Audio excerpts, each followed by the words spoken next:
What's up guys, welcome to the video, and today I have the top 16 deck list from ARG Las Vegas. We did the PPG Atlanta ones the couple of days ago, and John is with me again as we're going to look Yeah, through these deck lists. back La again, in high demand. yeah, the last one was pretty popular. So yeah, so first up we have the Shenron Gogeta list. This is Kevin Castillo. And this is the first Shenron Gogeta that we've seen. There wasn't any last time at the Yeah, there, PPG. there weren't any Shenron at all in the Atlantic City one, was Yeah. there? No, I don't think there were. So yeah, this Shenron Gogeta, four at all costs, three Gogeta. Only one fledgling talent Pan, which I find a little confusing in this list. Yeah, not a lot of early cycle. Yeah, so I mean, you've got what your turn one plays. You've got Personal Ambition. You've got Dende. Yeah, I'm not sure why there's four ambition in there. I like the card. just But early. It's early cycle again, but it's just a lot easier, probably just to play more pans. yeah, personally I would play more pan. But Yeah. as I said, I do like ambition. Mm. It may be because he's only running three world peace. He wants the extra desire card, so when he wishes, he can get something Yeah, back without having to use world peace. And he's got nowhere to dump the world peace apart from pan, because he doesn't play one star. yeah. So. This to me says only one pan, so 9 times out of 10, or 10 times out of 10, really, when he awakens the leader, he's not adding a desire card back. Yeah, well, he's personal ambition. Yeah, back. Oh, and that, yeah. My bad. I forgot that was a desire card. Yeah, so other than that, we've got the two prong in there. I think prong is very good, Yeah, actually, very strong card. just because That's there's it. Activate main, draw 2 cards. So I think that's crazy strong. yeah, and also there's just not much removal in the format at the moment, actually. So This deck's got at all cost and Gogeta to 5 drop, which is pretty strong yeah, removal. and this deck probably has the most removal out of the other decks in the format. Yeah, other than any deck that plays Zeno base. Yeah, so yeah, Pronga. I think people were thinking, oh, after you use it once, it's gonna die. But at 20k with not much removal, Yes, it's the same thing as the Majesty Shenron. They have to focus it down. If they don't, you'll net a lot of advantage off it. yeah, yeah. And so we've got what else have we got? We've got the 2-drop vanilla there. That one without all costs. Yeah, just To going to Gogeta. yeah, I mean it's surprising he doesn't play something like the 15s. Yeah, So like just like a sneak attack and preface sneak preface. attack, yeah. Mm. Um, And then he's not playing Child's Wish, so maybe just. I definitely think if he's going for this kind of method, he wants to play 4 World Peace. okay, Just yeah, sure. because it helps against Mill, right? Like this deck loses the Gogeta version loses to Mill. So if you've got 4 World Peace, if you've managed to get to 7 energy, you can just World Peace the Gogeta, increase the chances of it. Yeah, I'm not to be honest. I'm not sure there's much he's world piecing anyway. Yeah, other than maybe the 5 dropper at all cost. He does side into the final showdown Goku. Yes, with the The Krillin. Krillin. That's the deadly defender-ish kind of thing, right? Yep, yep, the Krillin is Okay. yes. Yeah. And then so I guess the Goku's just an extra bit of Yeah. pressure on there. Two Crusty Crushers in the side, two Wish to Paronga in the side. I don't know what that does. That's the Zeno thing. Oh, okay. Yeah. So that's I think that when that came out, everyone sort of raved about it, but Mm. realistically, I don't think it saw too much play. Yeah. The Beyond Darkness to Migra though, it's like you can't afford not to play it, and you It's your insurance, isn't it? yeah, it just has to be there. Yeah. So yeah, and then we got Dende to striving to the best Vegeta in the side as well. I think that's pretty much it. Yeah. Yeah. I definitely would have gone for more bad rings as well. I think I would have gone for a third, Okay. maybe a fourth. Yeah, I mean there's quite a lot of draw in this. You've got the 7 Dragon Balls. You've Yeah, got because like if you manage to summon the hero revived against Mill, they're gonna just they have like 12 negates, 4 Mafubas, 4 Dimension Magic, 4 Whis, so you have to make sure you have a bad ring. Yep, yeah. And they've got the leader negate as well. Yeah, like there are so many ways. Yeah. So next up, this is a Broly Frieza deck. Erick Ramirez. So you like the Frieza stuff. What's your take on this? I love the Frieza stuff. The only with the Broly leader, the reason the Broly leader is better than the Red Frieza leader is that the Brolys are +2 every turn. Yeah. Where the Red Frieza leader, it's like you can just add the card if you hit it. But then playing the Broly leader, but then playing the Broly leader, you don't get final showdowns negate. But turn 3 double strike crit is, well, it's a bit ridiculous. Yeah, it's especially if you can restand it with the leader as well. Yeah, and then you restand it with the leader, exactly. Like, on the off chance, like the secret rare, I highly doubt you ever summon this card. But if you get to, you attack with it, they negate it or whatever, you just restand it with the leader in the game. Yeah. Quad strike, like, broken. It's very, very strong. Yeah, I mean, I see a lot of people playing the secret rare Frieza, but it doesn't really come down most of the time. Yeah, it's like what we said in the previous video. It's like the old 4-drop Jiren in the Crossworlds meta. It was just shiny energy. Yeah. that was all it was. The only thing I don't really get, I must be missing something, or I don't know, but I don't understand the 1 intensifying power. Yeah, it must be something on the curve to let him awaken. Yeah. I would assume. And then obviously burst energy, Bardock is to get over striving to be the best. Yeah. I've never found striving to be the best for a problem for this deck, because you don't really ever want to attack with the 2-drop Frieza, because then it's 10k on their turn, they can easily kill it. So it's 1-drop, 2-drop, end turn, summon 3-drop, 3-drop can attack. Yeah. I mean, if you want to go really aggro, it depends on the matchup, I guess. Yeah. You can attack with the 2. I mean, if you're going first and your turn 2, you can get 2-drops on. If you're getting Shenron or something, then there's nothing they can do about it. This deck pretty hard though, I'm guessing, like really, really hard. Shenron loses to this. Yep, I would assume so. And Time Patrol, instead of Time Patrol, I would play the Time's Choice, the one that looks at 3 and just adds a battle card, because like, you only have 8 extra cards, so you may as well play the overround that gives you more options. Yeah, okay, sure. I'd definitely prefer to play. I like the free Corona. I think that's I guess the thing with Time Patrol is you get the flexibility of adding an extra card if you want it. So if you want a bean, if you want a coercion, then you can grab that. But yeah, 3 Corona in the main. Expect a lot of Broly. So that makes sense. He's got 4. Anyone plays Shigesh, right? Everyone just plays 3 Jackos and 1 Shigesh. Yeah, I think only max 1 Shigesh. Yeah. So we'll get to that in a later list. He's got 4 cells in here. Stay alive, basically, right? Like, I guess the whole idea of this deck is to literally get final showdown down, sit on it, protect it, and just win the game off it. Yep, and then he's got a sneaky scientist Fu in there as well. I think I would rather play Mirror in the main, the Creator Absorbed.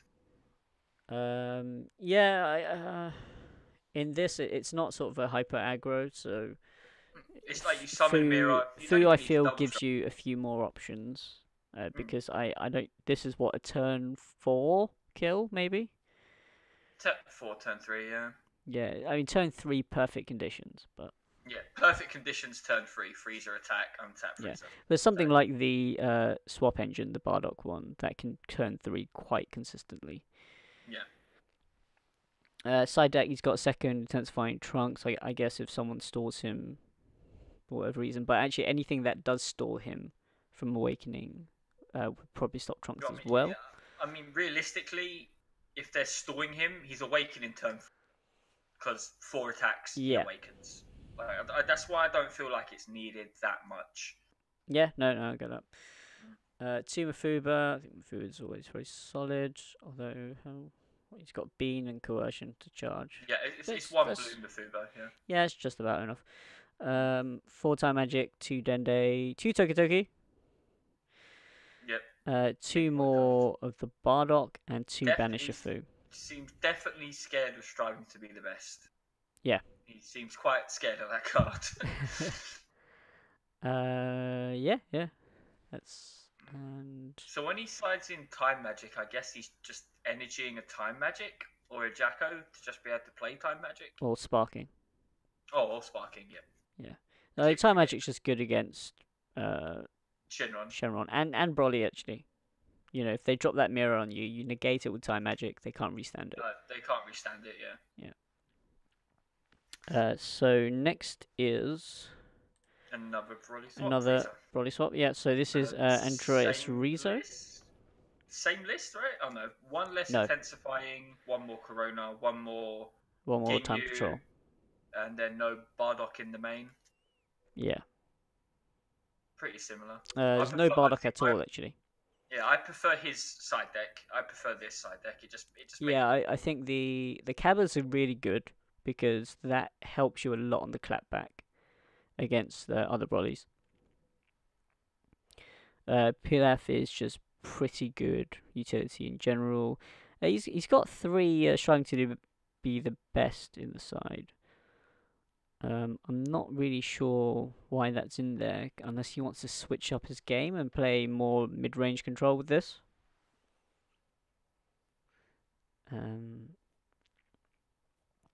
But yeah, 2 Haru and 3-dimensional Banisher Fu. And I think we've lost John. So I will continue this until John comes back. Yeah, one scientist Fu in here again. 3 cells. But yeah, pretty similar. Just hop back to the previous list. Pretty similar. I do like the Bardocks in the other list. Just for striving to the best. But he's got them sided in this one. So I assume this one he's gonna play a bit less aggro than the previous player, and go for a bit more mid-range. And next up, this is Janemba. This is Russell Stelzer. And a pretty standard Janemba list. We do have main deck striving to be the best. And he's opted for the Deadly Defender in this list, rather than the Vegito. And yeah, I think speaking with the guys who won, I think first place and third place at Euros, they opted for the Deadly Defender over the Vegito just because of the curve. You don't want to tap out on your turn 4, so you can play your Deadly Defender and still have 1 energy up for a negate or whatever you want to use that for. He is mainly for Psychic Demon. The general consensus right now is that Psychic Demon is really good for the mirror match because it helps you set up your Childish Heart Janembas. And yeah, if you can set up that before your opponent, then you've pretty much got the game. Then we have a 3 Mafuba main, which I feel is quite a lot actually. But you know, I'm not too experienced with Janemba myself. I would have gone for 2 Mafuba maybe. But Mafuba is a solid choice, definitely in this format. Good against Janemba, good against Shenron. Side deck, we have 1 Isekai, which I think Isekai is a good choice, because Janemba does need to transition into aggros sometimes, depending on your matchup and how your game is going. Generally, you do want to mill your opponent out, but sometimes you do want to hit their life. So yeah, 2 Yajirobe, a 4th Mafuba, 3 Ready Stance Son Goku, that's the barrier blocker, do drop.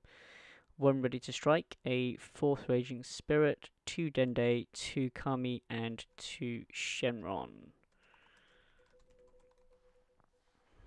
And yeah, that's pretty much Janemba. I think we're all pretty well versed with Janemba now. That was top 16. So next top 16, this is Pan, this is Josh Weiman. And this deck, if it does look quite familiar to you, is quite similar to Dav Taylor's deck. So Dav got 4th place at Euros, playing 4 Intensifying Trunks, 4 Saiyan Kaba. He played. Dav only played 2 Glory Obsessed, and he said he wanted to add more. And he played Digging Deep, which this player here, which Josh here, has left out. So actually, Dav messaged me earlier today when he saw this list, and he said this is probably what his list would look like after he made his changes. So that includes, so the sideboard is pretty similar as well. 4 Unending Awakening, 3 Haru Haru to banish a Fu, and the Zeno in there as well. This is quite an aggro list. Just really going for it pretty much every turn. You're going to be tapping out a lot with this, but it puts a lot of pressure. And when you have those cabbers, which I think cabbers are a good call in this format, especially for Pan, because you've got Broly, which they take their own life quite a bit. And if you can survive that, and with After Image, it's very possible that you survive that. The Cabba is just really great, cheap, just to be able to clap back on them. And next up, this is Jake Moya. And this is a red-blue Hirudegarn. So we've seen this sort of list before in previous formats. Yeah, so sorry. Seen this list before in previous formats, and we've got 4 Intensifying Trunks, 3 Body Change Ginyu, 3 Digging Deep, 2 Champa, 4 Chain Attack, 4 Foreseeing Hit, 4 Unbreakable Goku, 2 Pilaf, 4 Hoi, which is so strong, 1 Unyielding Trunks as it's limited now, 3 Zeno, 2 Konoha, 2 Fu Shrouded Mystery in the main deck, 4 Sensibine, 2 Mafuba, 4 Objection, and 2 Killy Zone. So we do have pretty standard sort of Intensifying Trunks and then Chain Attack and Zeno. We've got that package there. The 2 Fu Shrouded Mysteries. So this we saw with some of the lists from Euros. And basically Fu Shrouded Mystery does really well against Janemba and also against Shenron. It's against Janemba a lot of the times the Janemba players just oh, hi John, you're back. Yes. You're back. Okay, so we are on the Hirudegarn red blue list. I'm just talking about Fu Shrouded Mystery. This one is Jake Moya. Jake Moya. Yes. So yeah, Fu Shrouded Mystery. A lot of Janemba players tended to leave their life at 2, and then because they have a handful of negates, they don't want to awaken yet. So you drop the Fu Shrouded Mystery, and then it just turns their hand off, basically. I mean, at the Euros event, the top 4 Pan when he was playing against Augusto, the guy who won it. Yeah. The Pan player played Fu Shrouded in Mystery, couldn't finish him. Couldn't. Oh wow. Augusto couldn't do anything, obviously, because he's negated out, so his attack would lead a milled. It went back to the Pan player, and then the Pan player couldn't win again. Okay, so I think that was just Augusto playing really well. Yeah, or the other way around. Or the other way, I guess. Yeah, I think he was 5k off winning. I think Gav said so. But maybe Hirudegarn has a better chance against Mill because of the sheer amount of cards that it can. Like, obviously, people say drawing against Mill is bad, but from personal experience, I feel like if you can just draw so much, really quickly, you can just overwhelm them. I feel like that's kind of the approach against Mill. And yeah, you can. I mean, like this does really well. When you're playing against Mill, you just want to go really, really aggro. Yeah, I think this deck does it well. You've got the 1-drop, you've got the Digging Deep. You've got Chain Attack, which can add aggro as well. Yeah, and the best super combo in the game as well. Like. Yeah, and also, you know, if it does get out of hand, you can just change Zeno. Yeah, if their hand does get too big, you just change Zeno them. And then you've got, I mean, you're gonna survive to what, turn 6, turn 7 against, depending on how you play against Yeah, Mill. yeah. You do have Turn Chain 7 Zeno to reset your hand as well, so you can Yeah. add a few turns to that. You can Also, drop the hit, you can drop a Fu, and then you should be all right. Yeah, I was watching some games on YouTube as well. I think the person was playing Pan Zeno. He had quite a large hand that was about to get milled out. He literally summoned the Playing God and just put his deck back to about 15 cards instead of the 2 cards that it was at. Like, his hand was huge, and he just basically just set back the mill player. Yeah. Phantom Flame Cannons in the side's interesting. Yes, it is. I would main that. I think it's a really strong card. It is so, especially when you're defending and you know they're trying to do some serious damage to you, and then you just get a card from their hand and put it to the top of their deck. Yeah. And also, you pretty much block the attack as well. Yeah, or when you're on the offensive, right? You literally summon for seeing hit, look at their hand to see what's there, awaken, untap 2, attack, Phantom Flame Cannon. Like, you've just shrunk their hand by 3 cards. More than that, right? Depending on your energy. Oh, yeah, depending on your energy, yeah. Could be 4. Because you've got the leader attack for seeing hit twice. Oh, yeah, and then Phantom Flame Cannon, at least 4. Yeah. Like, that's a really strong turn. That's 4, and then they... I guess if they take the life, then it's only 3. But then they've taken the life, so, yeah. Cards you know of in your hand are more valuable than the random cards you're going to get from your life. Yeah, definitely.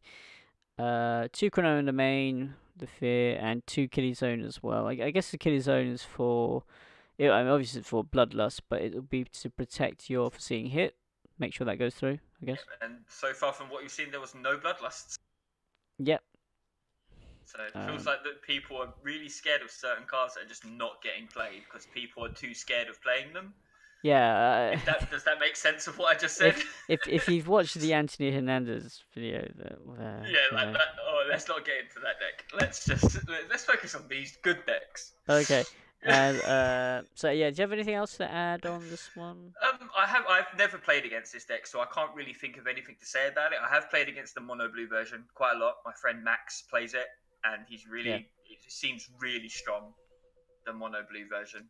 I think that's the deck Jonathan Rodriguez did, right? Is his name correct? Yeah. I think he started that deck, right? And yeah, it was when Storm sort of thing. Yeah, and he demolished them all with it. Yeah. So next up, this is Jesus Camou-Lopez. Explosive Power Vegeta. Jesus. This, you know what? This deck had a top previously as well, just after the Force Ejection Marseille got re-ruled. Let me just, while you're talking, I'm just going to quickly read the leader. So, so this is the leader where you can basically fix your energy. And yeah, so I'll go through the list. So you got 4 Intense Fighting Trunks. It is a Warrior of Universe 7, so he's got the backbone. He's got 3 Gale Strike Vegeta. Presumably that's just for... Oh no, that will be for the leader effect. 2 Ginyu, 4 Burst Attack, 2 Dig Deep, 4 Chamber, 4 Chain Attack, 2 Foreseeing Hit, only 2 Unbreakables, a single Unyielding, 4 Zeno, 2 Light Sky, 2 M2, 4 Dimension Magic, 4 Senzu, and 2 Mafuba. So from what I've read of that leader, if more people just played Dende, decks like this would not top. Yeah, do you... Oh, what's the text on Dende? If they've placed a card into their energy. Using an effect. No, out of their charge phase, basically. Yeah. All right. Yeah, of course. Yeah. Dende would hit this. Yeah. If more Dendes were played, decks like this wouldn't top. People would be more scared to willy-nilly play Objection. Because from what I've seen, because I watch quite the live streams of these events, and a lot of people just seem to go 2 energy Objection charge. And I just think to myself, it's cool. I'm just going to summon Dende, take 2 life, take away 1 of your energy. Now you have to go back to your turn and charge something else that you wanted to charge just to get back to your free energy. It just slows you down Yeah, drastically. it does. I think you can play through Dende depending on what deck you Oh, play and what you're if playing. you've objection, yeah, if you get to objection twice in one turn, then it's fine. I feel like if you can literally turn 3, go objection, objection, then I think you're fine. You'll be okay around Dende. But it depends if they can get the Shenron on board and then bring it back and back. Oh yeah. Of course, if they've got the Shenron Dende lock, then that's a different So ball game. what's the Gale Strike Vegeta for? The Gale Strike Vegeta is just to make sure you get the leader effect off because it's got the Universe 7 in the energy requirement.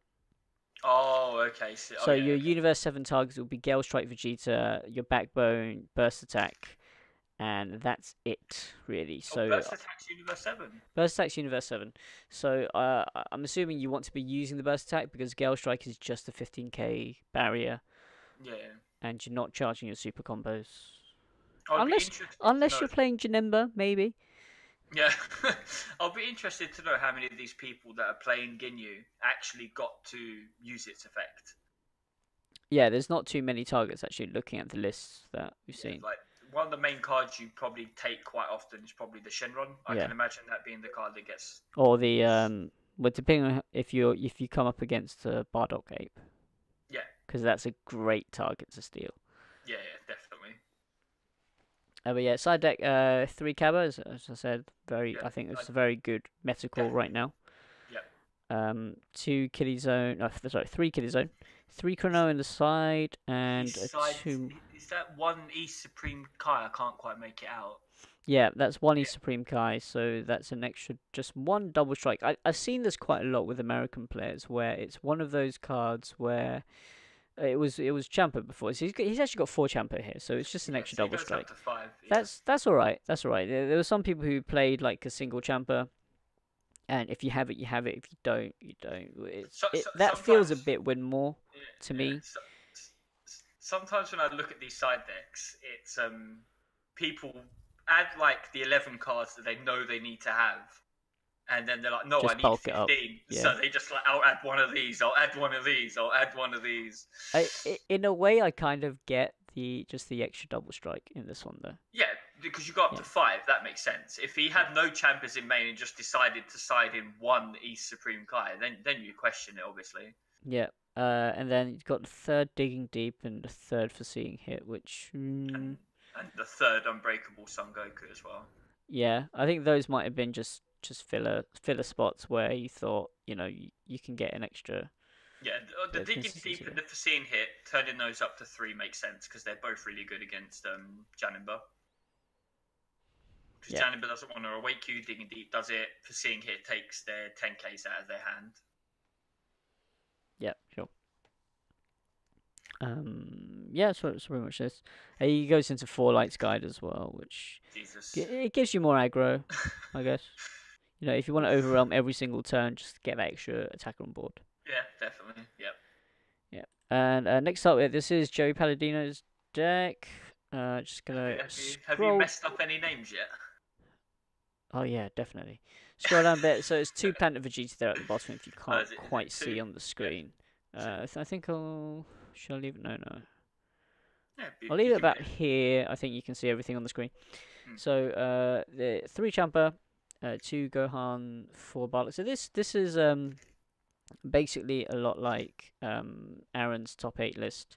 Yeah. Joey's actually done a deck profile on this video on his channel, even.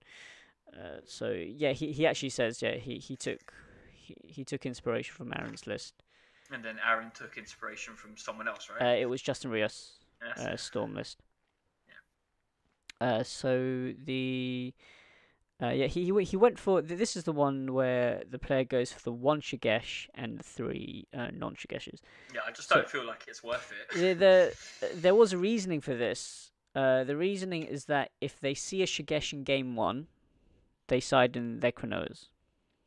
Oh, so they're siding in useless cards. Yeah, if they don't see a Shigesh game 1, then they don't side. So if they see 2 Gokus in game 1, and they don't see a Shigesh, or even if they see 3 Gokus, right? They don't see a Shigesh, basically, game 1, they don't side in their Chronos, and then suddenly Shigesh can swing you the game.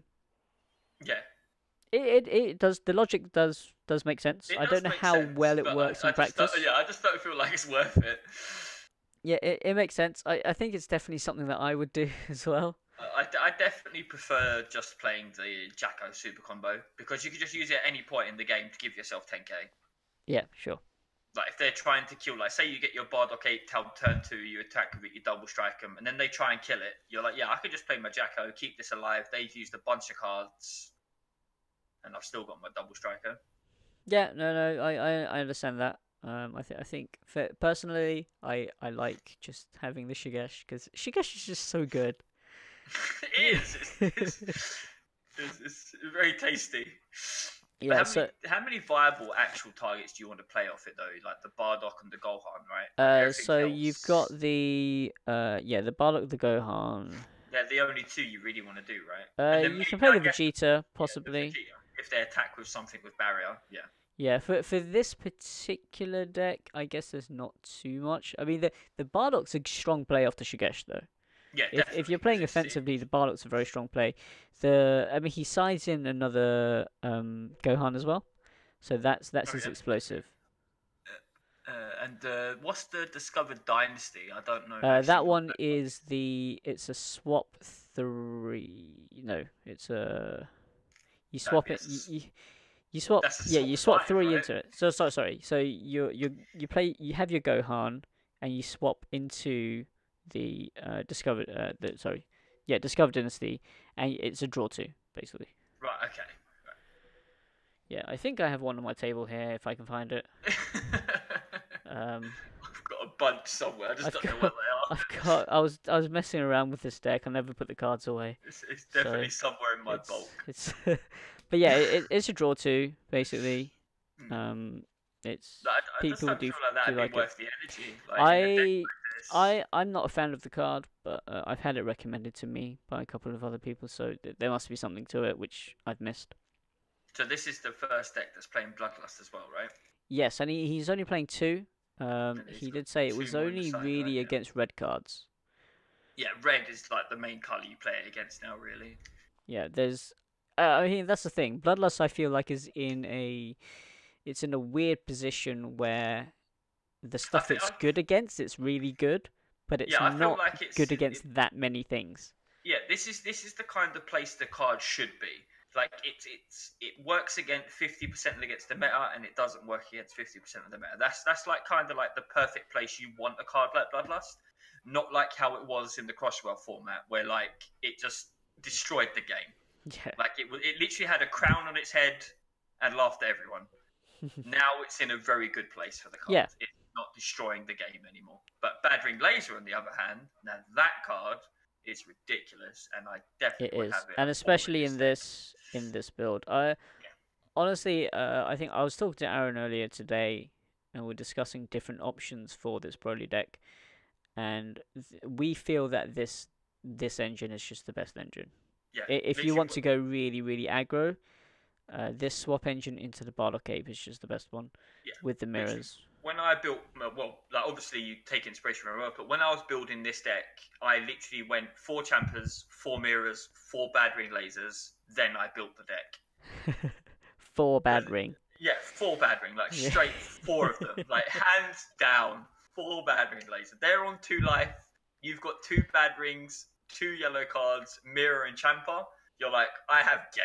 Like, there's no way you are stopping me doing this. My mirror's at 120k.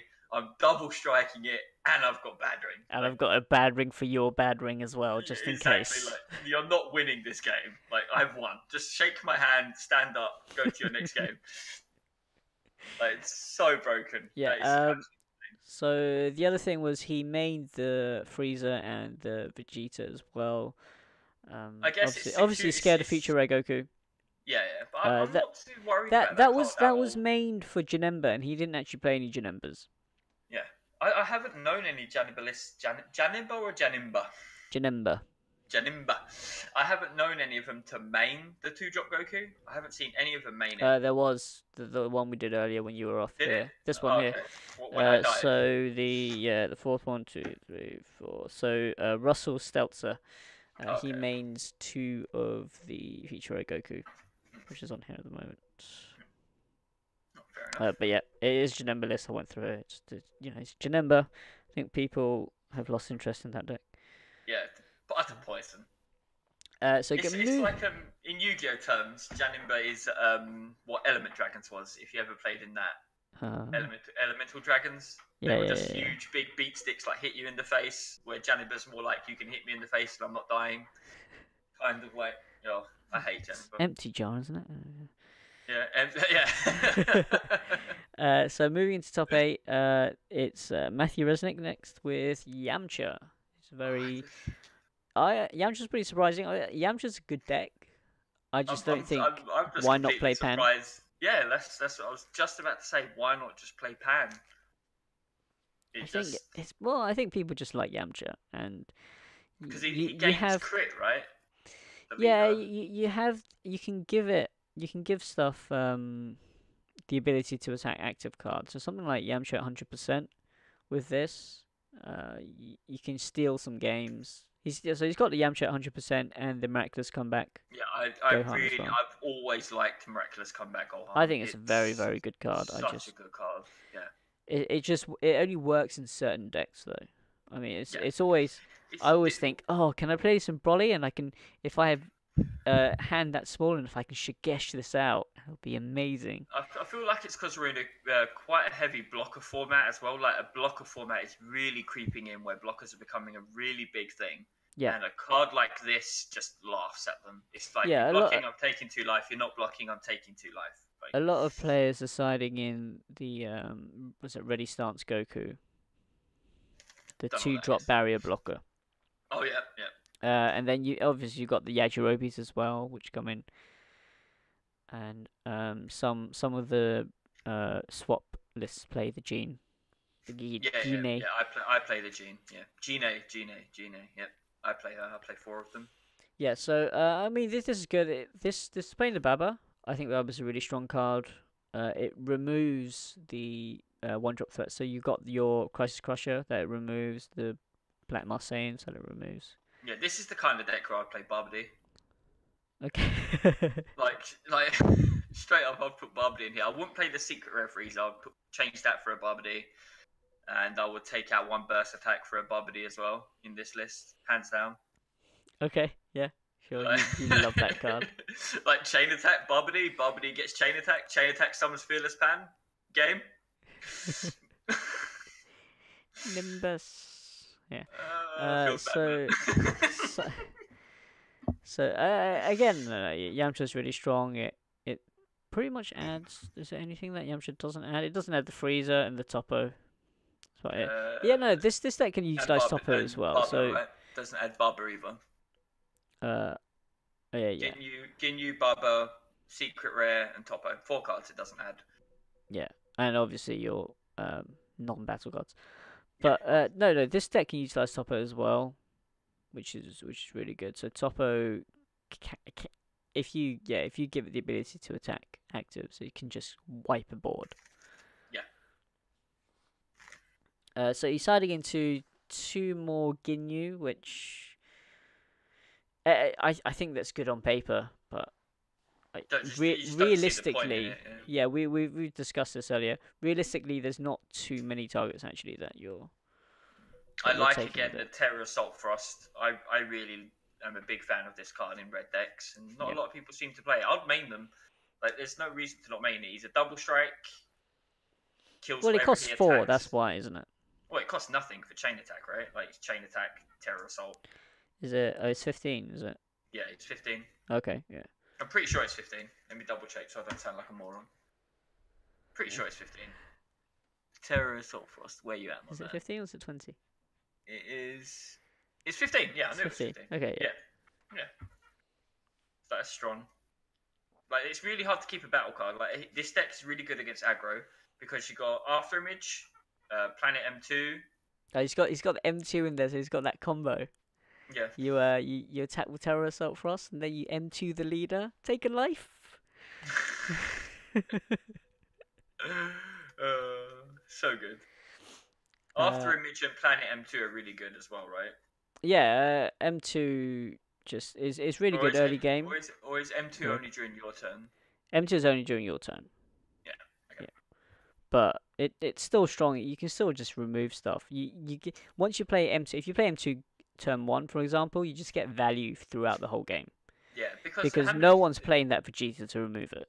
Yeah, there's the Vegeta that removes it, Divine Vanquisher removes it, and Broly Leader, right? They're like the only cards that can get rid of a field spell. Broly Leader can't get rid of it. Yeah, because Broly Leader, you have to destroy a card on your field. Oh, right. Okay. Yeah, so Broly Leader, Divine Vanquisher, and the new Vegeta. There's only 3 ways to get rid of a field spell. I reckon there needs to be a lot more. Yeah. Because field spells like Planet Vegeta, for example. Yeah, just restand your apes. Yeah, go for it. Restand it's alright. You can just tap the ape with your Broly Leader. It's fine. Oh yeah, woohoo! So 3 Konoha and then 4 Haru as well in the side. I don't like Haru. Yeah, we went through this in the previous video, so. Yeah. I'm tapping my end. You're gonna get bloodlusted. Again, if you're playing it correctly, you can bait it out first. I think it's alright. You should do a debate section on here. We can go for hours. Yeah, Haru or not. We'll do it. We'll do that next time maybe.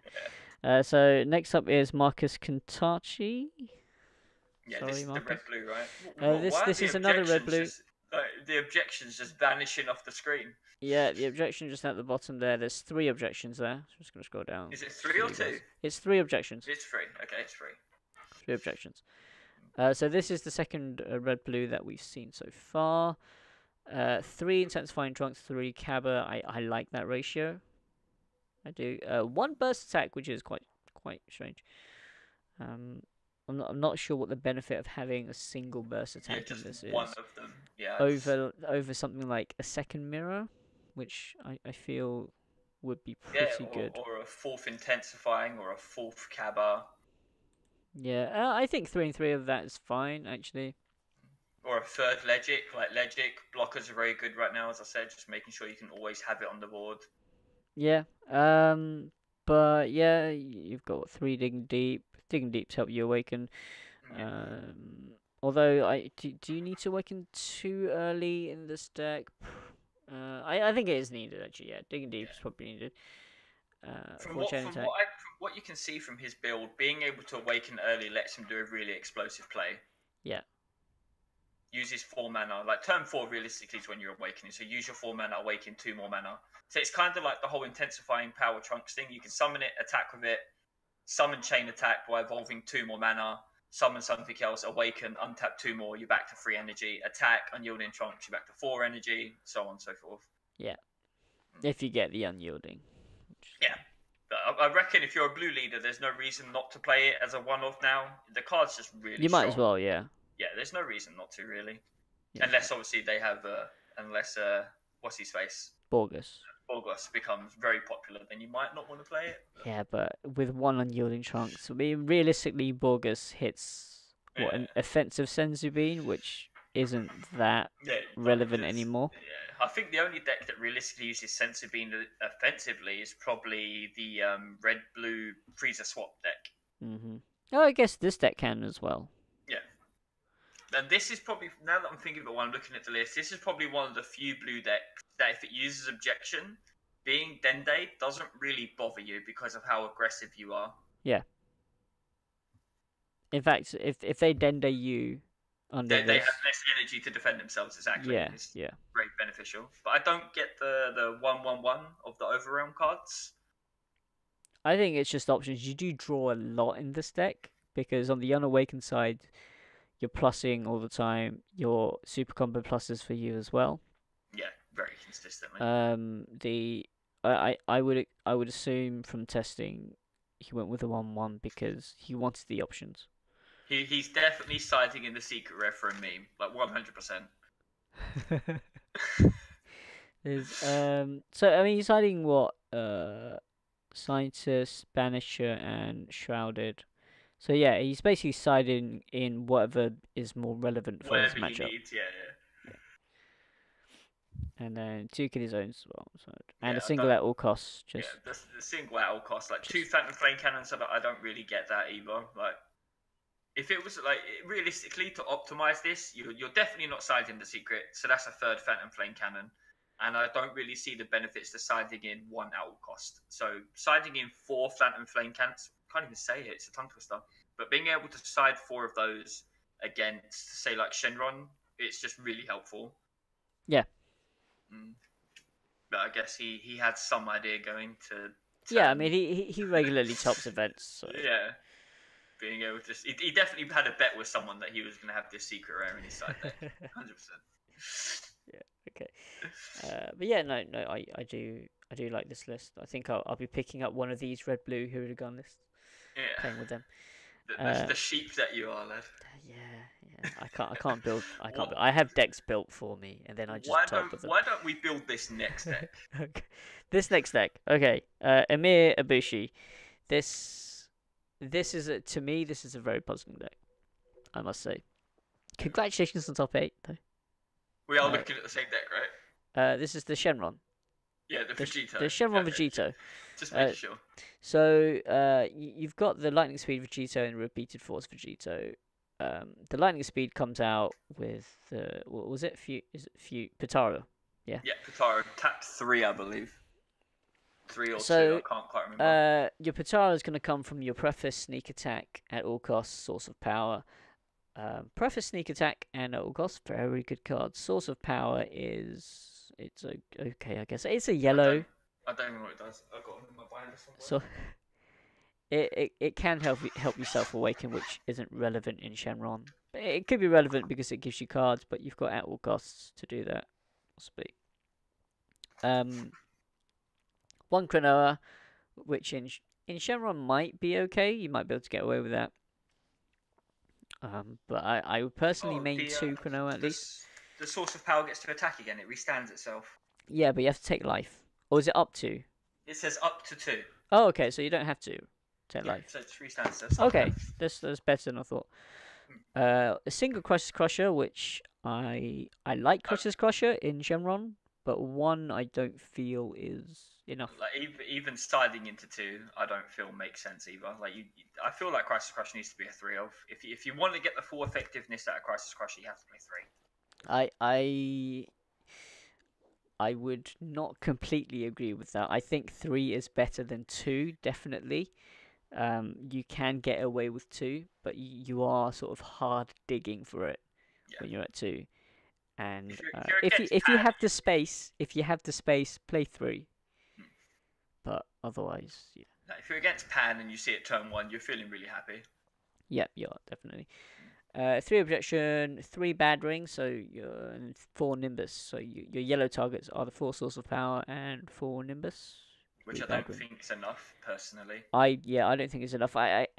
You do draw a lot with this, you have to remember, and you're not really using it until what, your turn 5?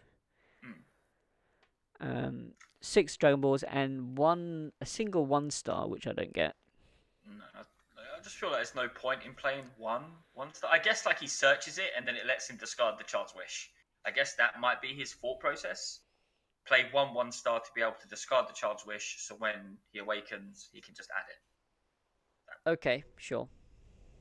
That's the only thing I can really think of. Because he's only playing 3 Child's Wish. You're not really world piecing anything out. Yeah. So Child's Wish targets, you've got Preface, Sneak Attack, and Source of Power, basically. Yeah. And and Super Combo. And Cronoa, I don't know if you want to draw another card. But no radar in here. Yeah, I found that quite confusing. No Shenron in here. Yeah.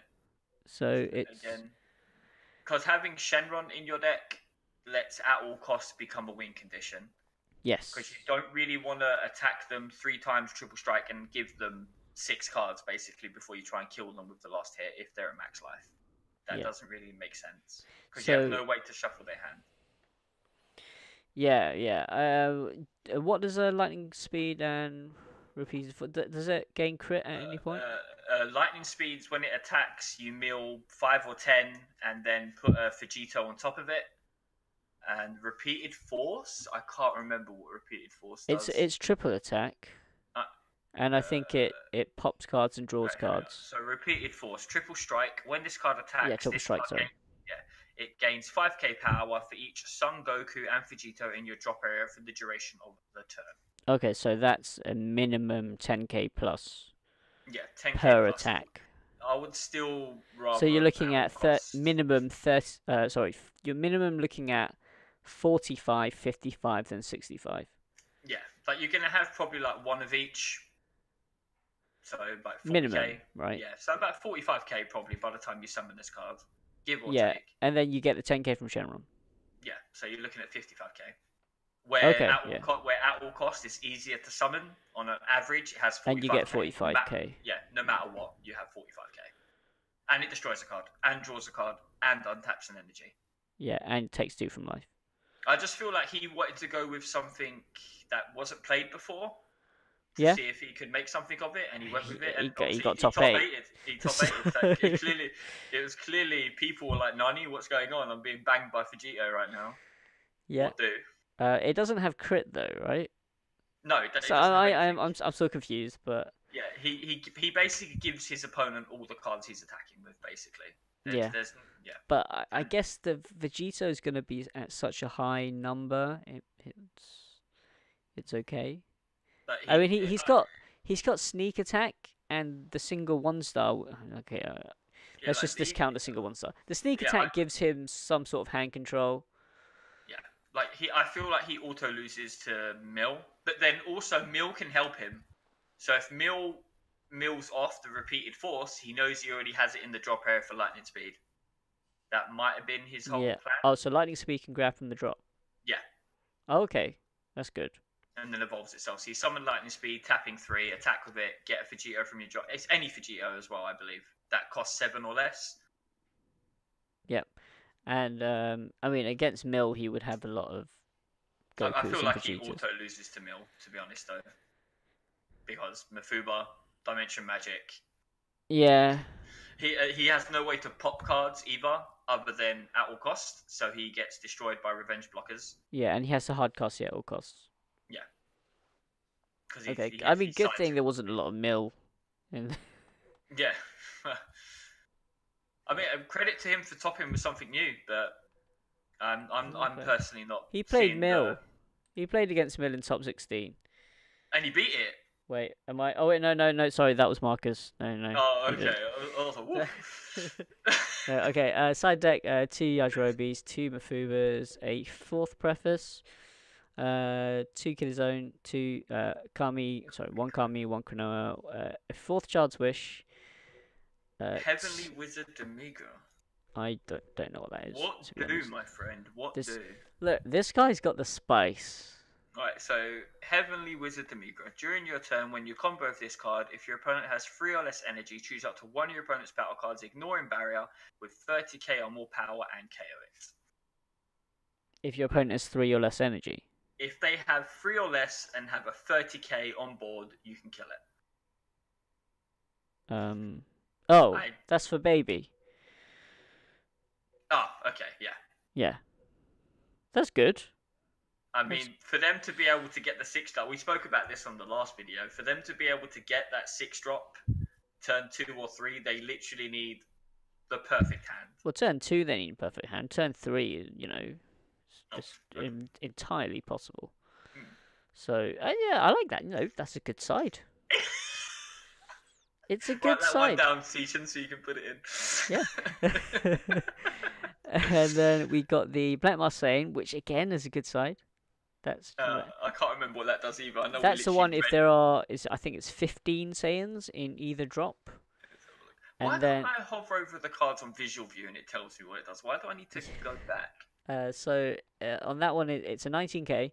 Yeah. During your turn, critical. The card is black and there are 15 or more Saiyans in your and your opponent's drop area. Yours and your opponent's. Yeah, so it's both added together. This card's attack is negated. Wait. When this card's attack is negated, or when this card fails to deal damage to your opponent in battle with their leader card, choose up to one of your opponent's life and send it to the wall. That card is so strong. Yeah, so you're either critting their life, or if they negate it, you warp their life. Yeah. Or if they negate the attack. Or if they combo out. Yeah. Well, if they you're definitely, if this card attacks you and you can't You're negate losing a it, life. No, no, you no. are not No, no. comboing. If you negate, you lose a life. So the only Yeah. way around it is to block it. Yeah, but but then it fails to deal damage, so you still then get to No, crit their because it's life. not battling a leader card. No, look. Or when this card fails to deal damage. Yeah, To so if your you combo opponent out with for a whatever down. reason. Yeah. If Oh, you've got with their leader. So if you do block, yeah, my bad, my apologies. Yeah, But so I feel like... if your opponent's beamed their leader, for example. Yeah. Because it's 19, right, if I remember correctly. Yeah, 19. But if this attacks your leader and you can't negate it or block it, you definitely don't out combo it. Oh yeah, Because definitely. if you out combo it, you're taking cards from your hand, and then it still warps your life. Yeah. Like... I mean, critting your life is better than warping your life. Yeah, exactly. Imagine if you're like, yeah, you know. Yeah, out combo it, and then you see your Dragon Ball just go to, and you're like, Nani, no, go. No, I like that. That card. I like that card. If I was playing Shenron Veggies, I'd probably main a that cheeky card, one. I reckon that card actually might go up in quite a bit of popularity in the next set because of all the Gogeta stuff. Yeah, could do. That deck does a lot of discarding, like a lot of discard Vegeta or Goku BR to drop. Yeah, good. Yeah, and then we've got the second Crisis Crusher and a single world piece, which I don't know why you would side in a world piece. I don't know how that helps. Yeah. To be honest. What matchup do you side it against? How does it help playing one? Because he a hasn't mirror? got radar to search it either. A mirror, maybe. If Yeah, you but just he's got want a game that drags on for a bit, and you want that just an extra, you can world piece out your at all costs or something. Yeah. To push for a game. But this is why I don't understand Dragon Radar, because a lot of people seem to just think Dragon Radar gets Dragon Balls and Desire cards. It also searches the top 7. Top 7, yeah. For a Desire card. Yeah, so I mean, sometimes with Shenron, you just don't draw your Desire cards. Yeah, and then you just dig for them. You sacrifice the one radar to hopefully hit the top 7. But yeah, but all congrats to this guy. He got top 8, but I feel like this is the only time he gets to do it with this build. I guess I mean, Crisis Crusher isn't relevant in every game, so that's an automatic side out, and you side in a world piece just to give you a bit more punching power. That would work. And the final top 8, this is Christopher Lally. I'm sorry. Pan. It's Laali according to this. I need to check the official sheet. We're just gonna say Christopher. Chris. Chris. With Pan. With Pan. Again, see, this just looks like a very solid Pan build. Yep. So this isn't like the previous Pan build or Dav's one where you're maining Kaba and going really aggro. This is just more on the curve, a bit more. Yeah, I'm consistent, playing cards, solid. Yeah. I'm tapping, playing my battle cards. I'm going for chain attack. I'm going to Zen you, and I'm going to do it all over again. Yeah, I feel like this is more consistent, but the other one probably has a higher ceiling because it's more aggro. Yeah. But this one feels like it can play the game out. You know what I mean? Like it can play out the 5, 6, 7, 8. Yeah, you can go aggro. You can go mid range. And also, I feel like everybody's Pal Yamcha is probably one of the best 2-drops in the game. Oh, definitely. It's 2 costs at 15 power and searches. It's just a slightly worse Goten, but Goten's banned. Yeah. It's just, So Goten added any card, right? Yeah, it was any card. Yeah, oh, Nani! And you add the unyielding. Yeah, it was stupid. I mean, at some point they're gonna make one where it's add any Saiyan card. It's like I'm gonna add a Shigesh. That's why quick jump on a topic. That's why this game can really last quite a long time, like Yu-Gi-Oh kind of level, because they can literally take cards. They can do what Pokemon do basically. They can take cards like Yamcha that says add an Earthling, then they can just make a green one that says add an Namekian. Then they can make a yellow one that says add Frieza clan. Then they can make a black one that says add a Universe 6. Like there's an unlimited pool that they can have here. And Just then like and then Pokemon they do. can rotate it out if they run out of ideas. Exactly. So- Like, that's another topic you should definitely do a video on, ban list or rotation. Yeah, I think they're 100%. going ban list anyway. They've done a ban list now. So. Yeah, but Anyway. Pokemon have a ban list and a rotation, so like it just depends on how they do it, right? Yeah. Okay. All right. But yeah, back to the video. Back to the list. 2 quick rush trunks. He's going for Bulma instead of Roshi here. Yeah, I agree with the Bulma instead of Roshi. Yep. Okay. Sure. 2 Ginyu, single Legic. I think the Legic is. I reckon 2 Legic should always be in pan, really, because if you can get it turn 1, Yeah, like, they so go first. you play it turn 1, you get your draw, and then you drop your trunks. Yeah, exactly. Yeah. So that you can protect the trunks if they try and kill it, and you've got 2 battle cards already. No, it's just very strong, I reckon. I mean, because you don't really need a 20k crit trunks turn 1, do you? No. And 4 double shot. Fantastic choice. 3 hit, 2 Topo. Don't see Topo too much in pan nowadays. Just notice you skipped a chunk of cards. You Yeah, skipped I mean, Fearless it's- Pan, you forget Chain Attack, you forget 4 Burst Wait, Attacks. Okay, he's got 2 Glorious Tests there. 4 Fearless is, you have to have 4 Yeah, Fearless. I love it. Like, being able to, like, tap out for Burst Attack turn 3, attack, draw, after Image to protect it, then turn 4, you go Chain Attack, Pan, Awaken, summon everybody's Yamcha, attack. Yeah. Such a strong turn 4 for this deck. Like, incredibly strong. Yep, and he's going Time Patrol Trunks, Banish your Fu. So the Time Patrol is probably the best spot for that card is in pan, because you can summon it, look at the top 2. Yeah, decide if you want them. Yeah, you can literally take them both. Like, that's why Time Patrol is really strong in this deck. Yep. And then the 1 Banish your Fu in the. I mean, I like Banish your Fu as.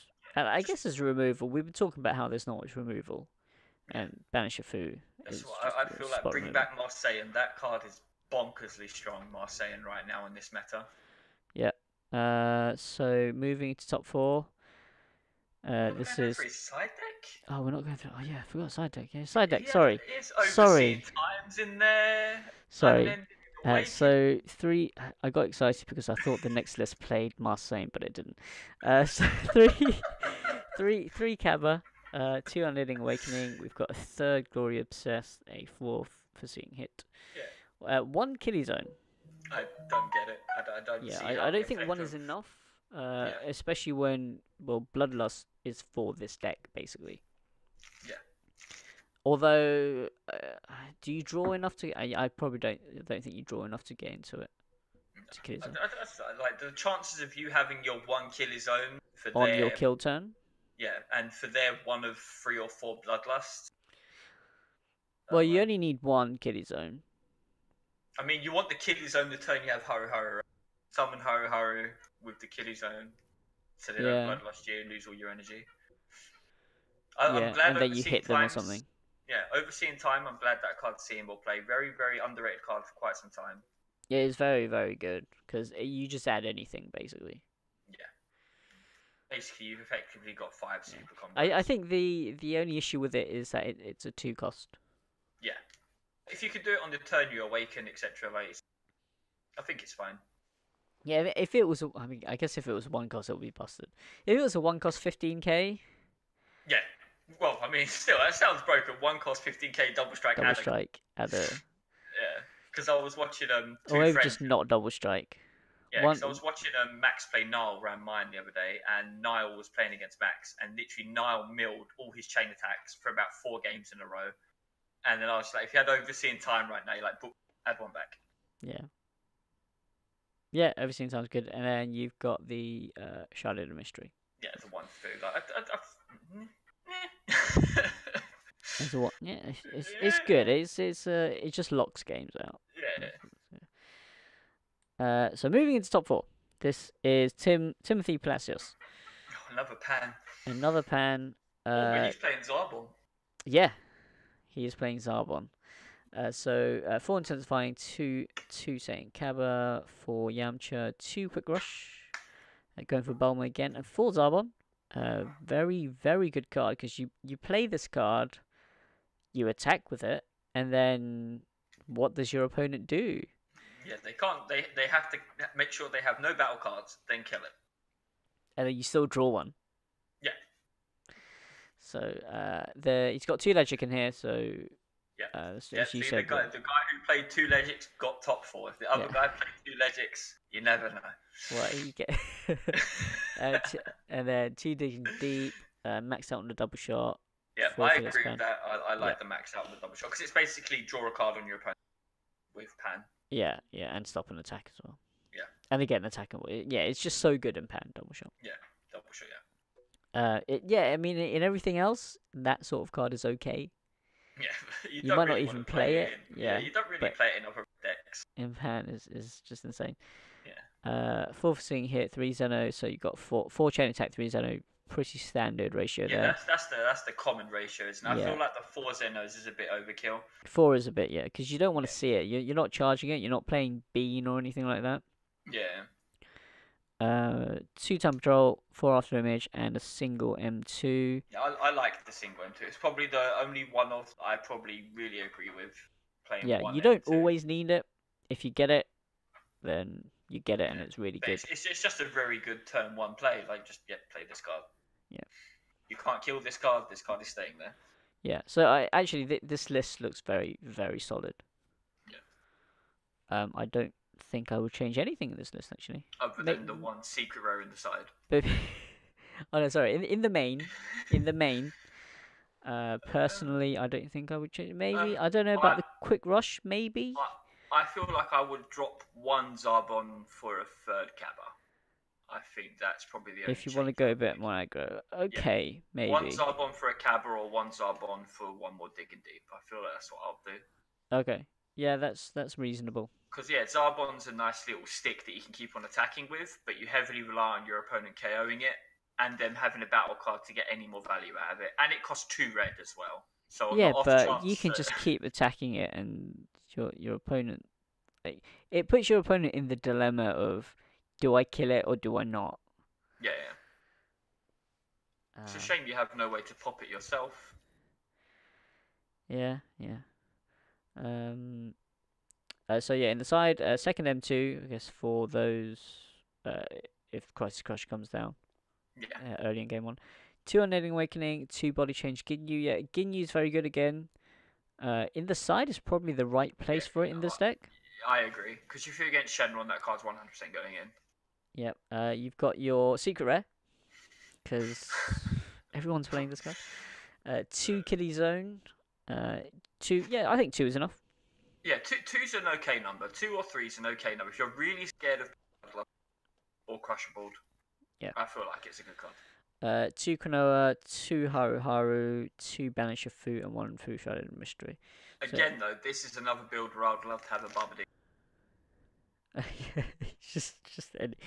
just any deck, yeah. Yeah, it's so insane. Like, get 2 cards for free. Yeah, why not? And if one of those cards is a chain attack and you happen to have a Fearless Pan in your hand, like, your board is absolutely insane. Yeah. The only problem with then you get Nimbus and Carmine. Yeah, okay, fair enough. But yeah, that's just the unfortunate. If they go Nimbus, you make sure you combo with enough on the next attack to make sure they can't combo you. I just feel like Barbady's so strong. Like, the fact that the six red is its only bad thing. Other than the card, it's 10k itself, and then it gets you 2 more cards. So if one of those cards is a Fearless Pan, it's now a 15k double strike. Yeah. Yeah, that's all hypothetical, but I do feel like Barbady deserves a place in this deck. Okay. Yeah. Sure. I'm gonna prove you haters wrong. I'm gonna push this one. Yeah. So next top 4, this is Steven Aragon. Oh, this is the deck you wanted to go for, right? That you were speaking about. Oh no, I wanted to play the one Aaron played, so the one Joey played earlier. Yeah. Oh, yeah. But in my original first draft, I had going up to this 5-drop here. Yeah. Just a couple of these in there for a double strike kill. Although, thinking back now, Mirror's just so much better, so I wouldn't have played it. But this is actually sort of a U7 body build. Yeah. I was saying this build definitely just grind out the game, right? Yeah, It's it's difficult. So you've got the Ready to Fight Son Goku, which is a blue. So you need to charge a blue. So you've got your at all costs.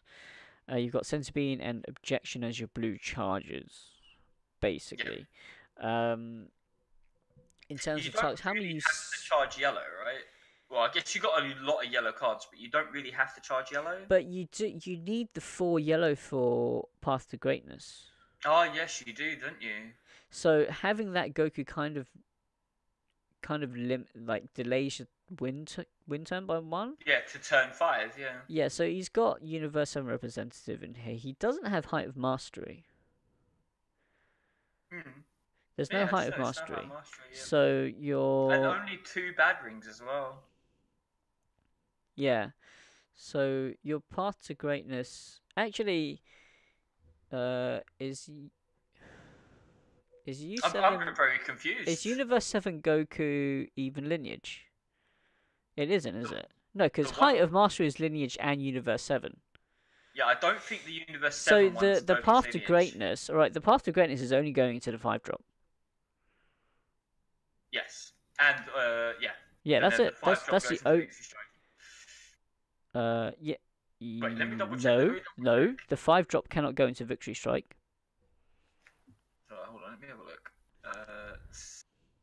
The 5-drop can go into Hope, I think. No, he is not Goku's lineage. The 8-drop is not Goku's lineage. Yeah, but the 5-drop can go into the 8-drop, right?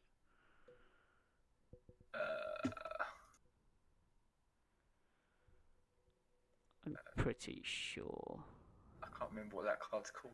Yeah, but anyway, the actually does Path to Greatness have apart from the 4 yellow sparking 7, does it have swap does it have a swap 4, swap 5? What does, sorry? Path to Greatness, does it have a inherent swap 5 in it? Or swap 4 even, because the 5-drop goes down to 4. If you have... it's a swap 5. Yeah, it's a swap 5. So Path to Greatness goes into the ultimate form, which is Universe 7. I believe that can go into the 8, 7. Right?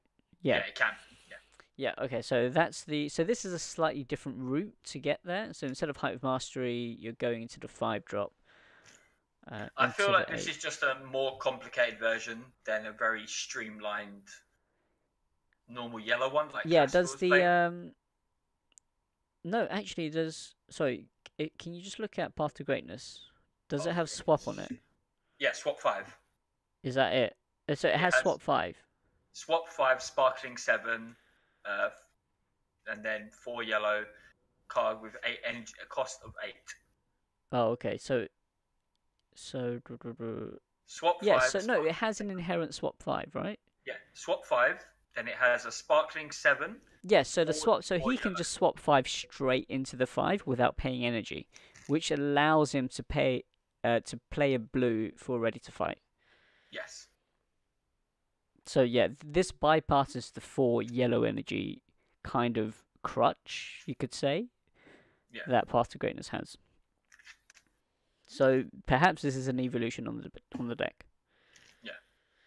We need to see it played, or have the person who built it explain it, because it's quite confusing. Yeah, it's I'm not sure why the Frieza is in there. Rest barrier cards, because he hasn't got Height of Mastery. But you have to hardcast it for 5. Oh, yeah, you do. Yeah, so I mean, I did think about a Brody U7 deck, which is why I thought of these cards, because I wanted to play. Yeah, so he's actually got the Frieza in there. Yeah, and then he's got the 7-drop in the side with 1 more cold except the U7 Frieza only works with a yellow leader. Probably is a yellow leader. Sorry, a universe. Is it? Oh, it is a yellow leader. Yeah, for some reason I always think it's... I know it's a yellow leader, but it's green. God, I hope someone comments about that, lad. It's getting late. So, yeah, how many U7 targets do I have? So, at all costs is U7. It has it has a good amount of U7 targets. So, Ready to Fight is U7. At all At all costs. cost. The 8 drop, Hopefully Victory 7. Strike, Master Roshi, Yoshi, Pure Hearted. Ultimate Form, Yep. Path and to Greatness. Universe 7 Representative. Yep. Cold Hearted and Ultimate Yeah, Form. it has a good amount of targets. It has a lot of targets. Yeah. Yeah, and then he's got a single Shigesh in there as well, so the 3-1 split. So he can definitely cheat out the Path to Greatness. Yes. Mm. Yes, yeah. When I was looking at the U7 Frieza deck, yeah, the issue I had was actually getting a blue for the Ready to Fight, because it just didn't seem worth it to me. Oh, he's got, so it's at 3 at all costs, 4 beans and 4 objections to be able to summon Ready to Fight. Yeah. I'd rather just play 4 Buttocks in the main. Yeah, I mean this kind of preserves your life a bit more. I guess, yeah. And with the objection, it does ramp. I think this is going to be a different playstyle. This is a lot less aggro. Yeah. It's just this is playing all into Victory Strike. Was there a stream for this event, and then I can try and find his game and give it a watch? I'll have a look. I don't think all the games were up. Oh, okay. I'm not sure if he was ever on stream, but yeah. This is interesting. Not in a bad way either. Yeah, definitely not in a bad way. It's just very interesting. Yeah. He got top 4, so it's definitely not bad. Nowhere near. Yeah. So you have to get top 4 out of 150 people. He's playing the Times Choice. Is it Times Choice? Yeah. Yeah, Times Choice. Times Choice, and the 1 Kiddie Zone as well. Which I think the 1 Kiddie Zone is fine already because you draw so much. Side deck, 2 East Kai. So he sides into a bit more aggro in the side. 2 East Kai, Bad Ring, 2 Bardox. You go into Frieza for certain matchups. You've got 2 mirrors in there as well, and 3 of the Demigra for the baby game. So yeah, that's that. Next up, this is second place. This is Tim Lee. Just say Timothy.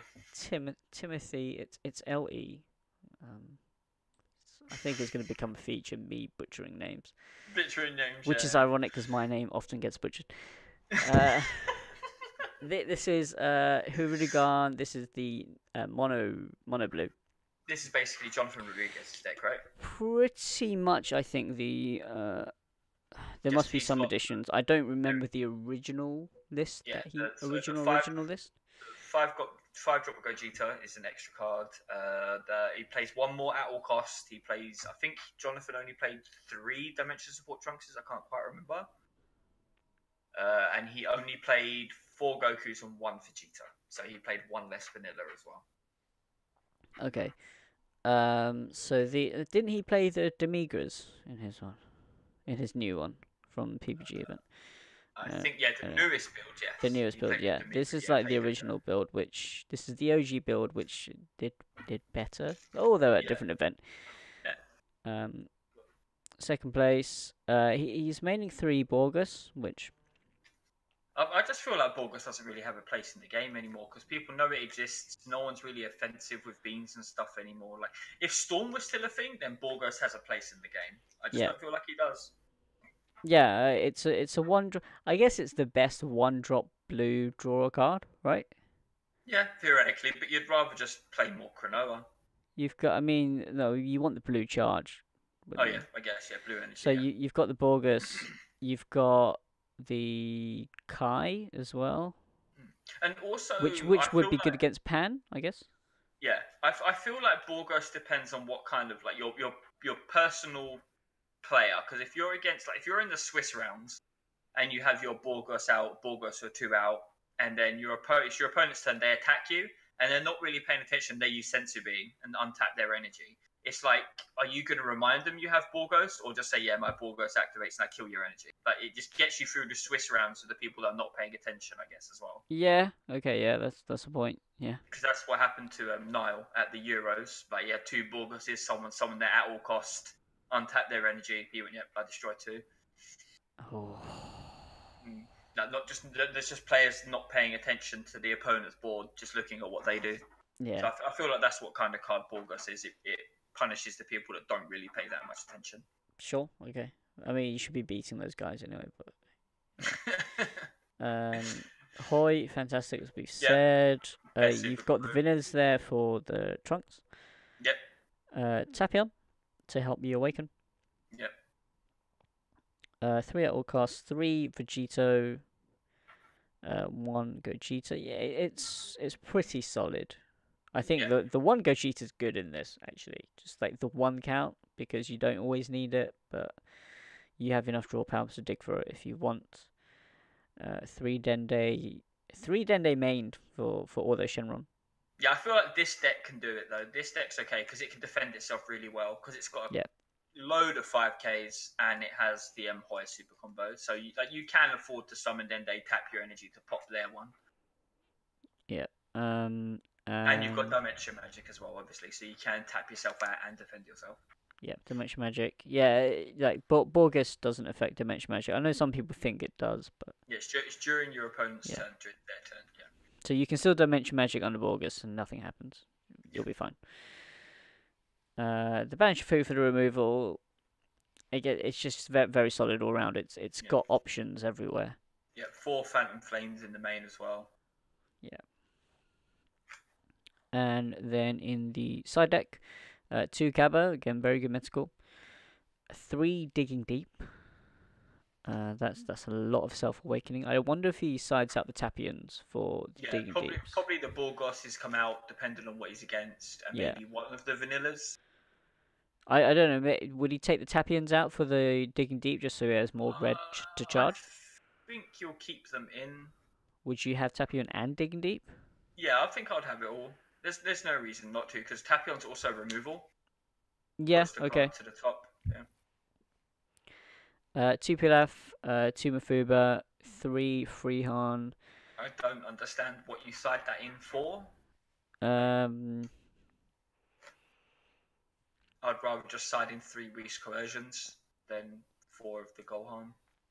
Pan? Yeah, but then you just negate the attack, right? Instead of having to worry to out-combo it. Yeah, but you get another body on board.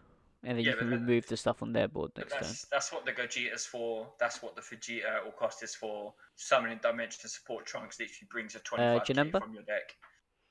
Janemba don't keep anything on their board. Yeah, but they attack with your leader. They attack with leader. You combo. If you have 1 up, you can combo that. Just get another body on board for 1. And then they remove it with Demon Sword. Yeah, but if it's early, because they're attacking you, they're swinging into you early, aren't they? Yeah, but then if you have something on board, they're just going to attack the battle card, and then you're not getting a card from your life. They're just going to mill you and not give you anything back. Yeah, it's... Because that's the one saving grace about Janemba attacking you. If it's attacking your leader, you know you're... Yeah, cool, I'm going to mill 2, but I'm getting 1 more card from my life that might help me do something here. But if they get to attack a battle card, you're milling 2 and getting nothing. You get nothing, yeah. Sure, okay, yeah. 1 Kami and 2 Haru. I feel like if you're going to have that many 1-drops in your main and side in 1 more Kami, you definitely want to side in Toki Toki, so you can pick what one you get. Yeah, okay. And also Toki Toki is good against Mill. Even though it's only 1 card that deck, it's still 1 more card that goes back into your deck. Yeah, Toki Toki. It's just, I think space might be an issue. Toki Toki, I guess you can take the Raging Spirits out, because they're not... Perhaps they're not doing too much. I just don't feel like those cards are very good to side, to be honest, personally. Fair enough. And finally, the winning deck.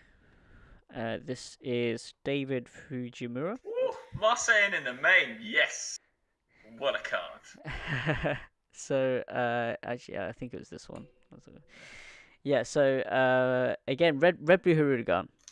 Again, this leader is back. This deck is really nice. I really like this list.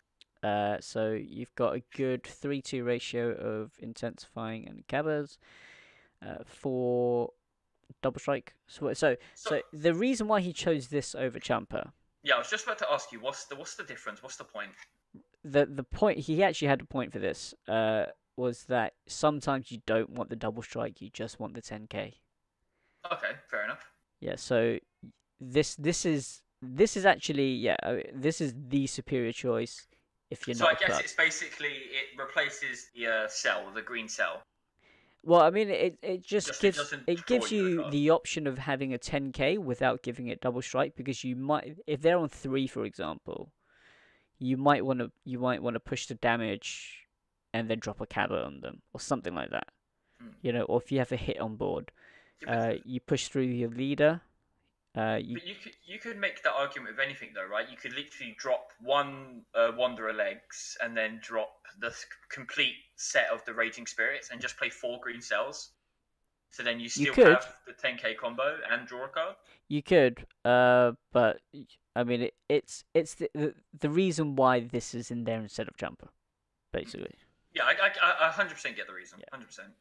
Yeah, and but yeah, because basically you don't always want double strike.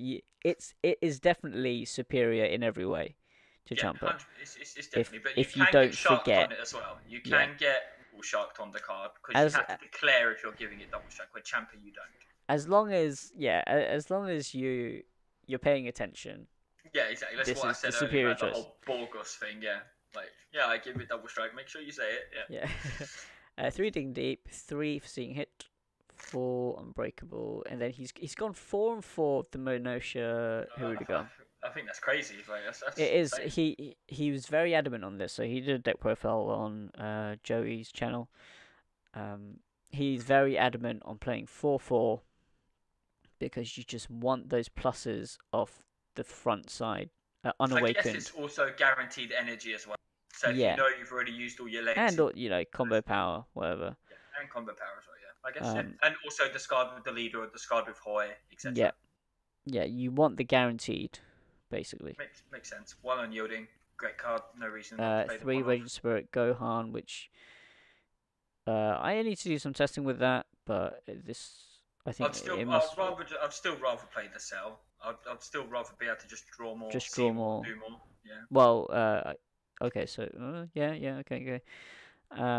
But he won this event, so Yeah, I guess yeah, he won. I can't criticize it. and I can criticize it. second place. Well, they also got second place. Yeah. 2-time Konoha, the Marseille, which is for so happy. This basically comes in against those Anything. It goes in against Broly. anything. Like it goes in against anything because like you against Shenron, you can warp their Shenron, so you can warp the 4-drop. They're not getting that back with world piece. Against Mill, if they play the 3Ks like the Gohans, you can just warp them and see if they're becoming a problem. Against Bardock, you can literally just get rid of anything except for the Great Ape. I just think it's so strong right now in the meta, and just not a lot of people are playing it. Like it's a double track also, and it's 20k, so he's big. Yeah, it's a 1 cost double strike. It's really good. Yeah, like Scientist Fu. Yeah, 1 cost, but 5k more power and drawing card. Draw 2 cards. Yeah. But I feel like I would have swapped them over. I would have played 2 Saiyans. 2 Marseille and 1 Scientist Fu. Yeah, that's because you already have enough draw, so. Okay, yeah. 2 planet M2. Yeah, tasty. This was again great turn 1 play. He played 2 because he actually wanted. He said he wanted us quite a lot. Yeah. And it doesn't matter if you draw 2. You can just energy it. It's fine. It's also good against Mill as well because a lot of people started playing Psyche Demon again. So if they turn 1 Psyche Demon, you can plan a Vegeta attack with leader M2 the Psyche Demon to stop the turn to barrier guy. Yeah, turn to Childish Heart.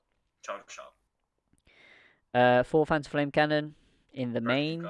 Broken card. And 4 Sensor Beam. You know what? This is another deck that I looked at on the way to yours. Is it another card I showed this to Nathan, and I was like, "What do you think of this?" And he's like, "Yeah, looks pretty solid mid range deck." But then I never really went further than that. So does hand control season. It was literally 4 Phantom Flame Cannon, and then it's quite similar to this. I didn't have 4/4 on the Minosha and the legs though. Side deck, a 3rd Saiyan cover, just go more aggro. 4th Dig Deep. So 4th for seeing hit. 2 Mafuba, and then he's got 4 sneak attack Vegetas in there. Oh, and also a fourth Raging Spirit. So basically, they were just to fill out the fourths, Yeah. just to add extras. Four sneak attack Vegeta. This was, he said, for Janemba. I just, from what I've seen from Janemba, I don't think putting one card to the top of their deck does anything. I mean, he went 6-0 against all his Janemba games on today. Really? So, yeah. I just don't feel like it does anything. Like, every time I've seen a Janemba play, they got like 10 cards in hand. Like, what's putting one to the top gonna do? I don't know. But, you know, it worked. I really wish these tournaments were streamed more so I could just watch them and actually see what happens. Yeah, the ARG ones, the PPG have better streaming, I think. The ARG ones, some of them are on Facebook. Just when you're doing a deck profile, you want to be able to like go back to the game and like see why that was there. Yeah. 2 Achilles zones, a third Cronoa, and then he's got 1/1 of the Marseille and Scientist Fu, whichever is better for the matchup. Yeah, Marseille and OPOP. This list just looks very condensed. It looks very focused. Yeah. That's the word I want. So he knows exactly what he wants to do in every single matchup. And it's got a very good curve as well. The sideboard actually reflects that as well. Mm. So we've seen some sideboards where it seems a bit ad hoc, but this seems like a very purposeful sideboard. Which is why he won. Which is why he won, exactly. Yeah. He won with Mr. Hirudegarn. Any other comments on the deck? I can't really think of anything. Okay, yeah. We just think this is really good. So. Yeah, I just think it's just very solid build. Just obviously, I would want to put the green cell in there somehow. I feel like having. Okay, yeah, maybe for the Raging Spirits, but Raging Spirit is also blue charge, so you know. Also, Toki. People need to start playing Toki.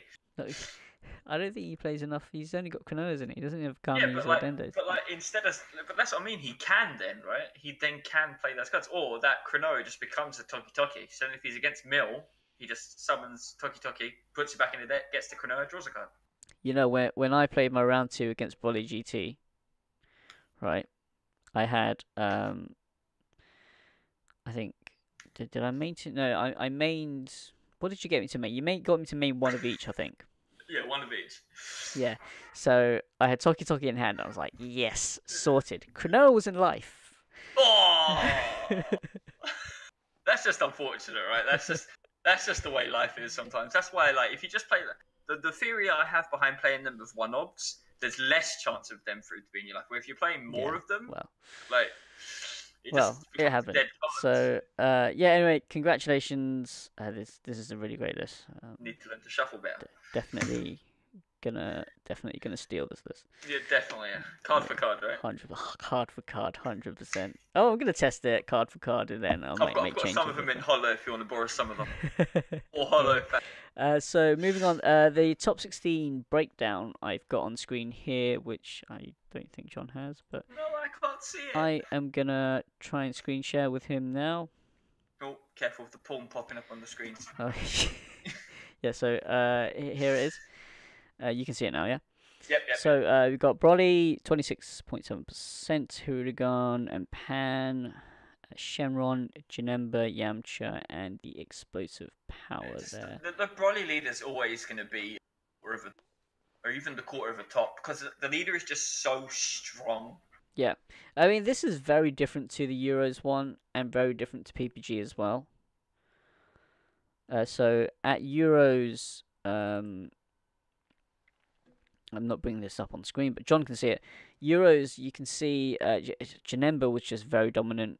Broly's up there, and you got Red Frieza as well. Yeah, there's like 7 Brolys in the top 32. That's that's a quarter, right? 7, 14, 21, 28. It's practically a quarter of 32. And then Atlanta, PPG Atlanta, that was Broly, and then you had a lot of Vegeta babies as well.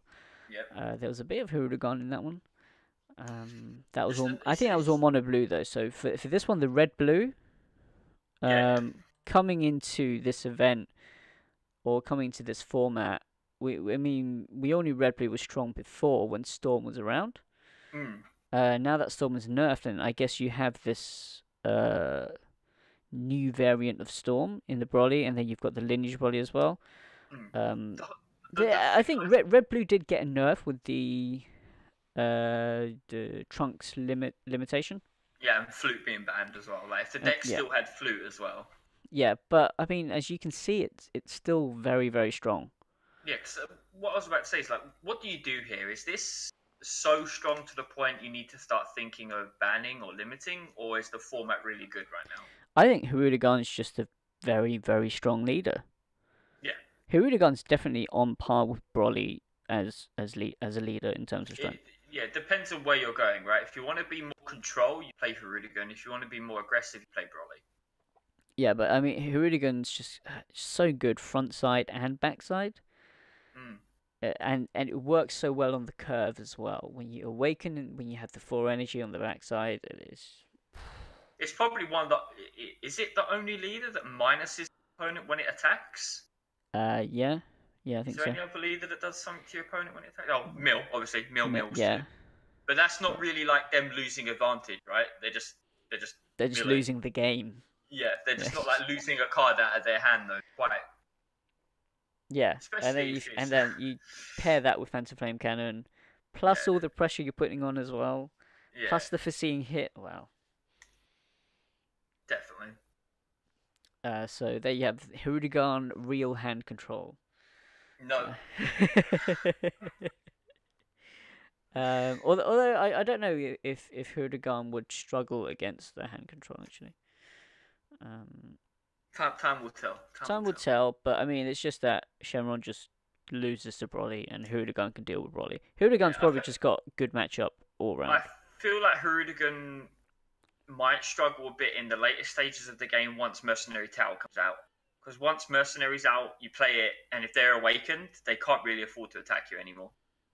Yeah, okay. Oh wait, or does Mercenary Tao need to put the card into the drop area? It might need to put into the drop area.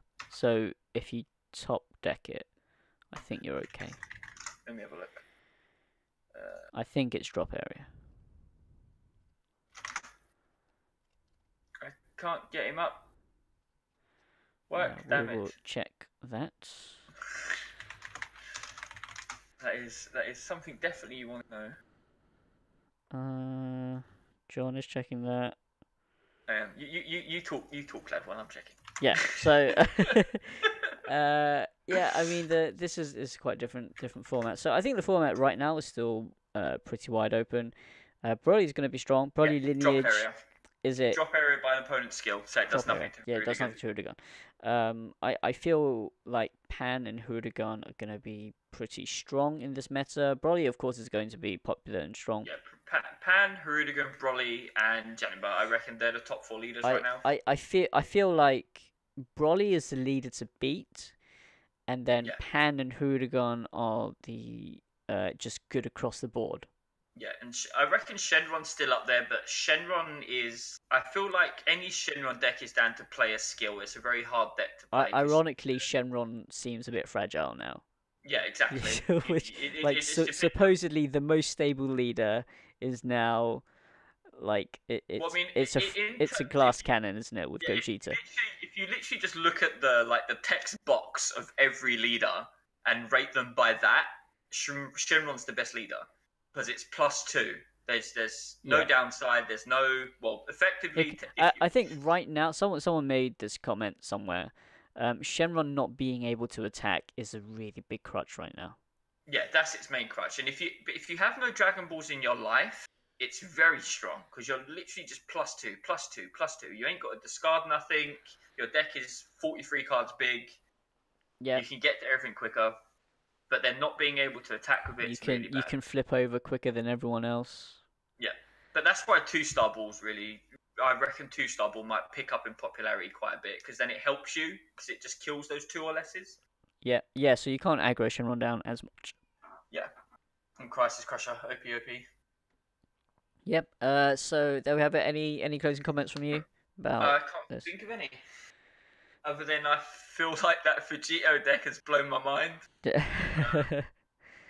And then that Victory Strike deck, but great innovation right there. Yeah, that's definitely a different take on it, and it'll be interesting to see where that goes. Yeah. But yeah, you can definitely this see the difference in meta between America and our meta. yes. I mean, they didn't see a lot of Janemba being played. I don't think. So I think there's kind of like back to the Anthony Hernandez thing. Like you should be preparing for Janemba, but everyone prepared for Broly, which it was the correct meta call. Yeah, it was in the end. Yeah, in the end, yeah. But yeah, I mean Janemba did win the PPG event, so yeah, it's still a thing. Which I hope disappears soon. But yeah, we've been going on for over an hour and a half now, so we're gonna wrap this up. If you are still with us, thank you very much. I will put timestamps in like I did for the last video because I know a lot of you are just gonna click through, go for the lists, and then skip through. Yeah, and not appreciate any of our commentary. Yeah. Okay, but anyway, thanks for watching. Please leave a like if you enjoyed it. Leave your comments below. How do you think this meta is going to shape up? Because we've had 3 events in quick succession, and they've all been very different. And also remember to sub for more content. Thank you guys, actually, for your support. 600 subs now. Be very nice and generous. Yeah, thank you. Please get me more. And thanks, John, for doing the video with me as well. That's fine, lad. Anytime. We'll see you guys next time.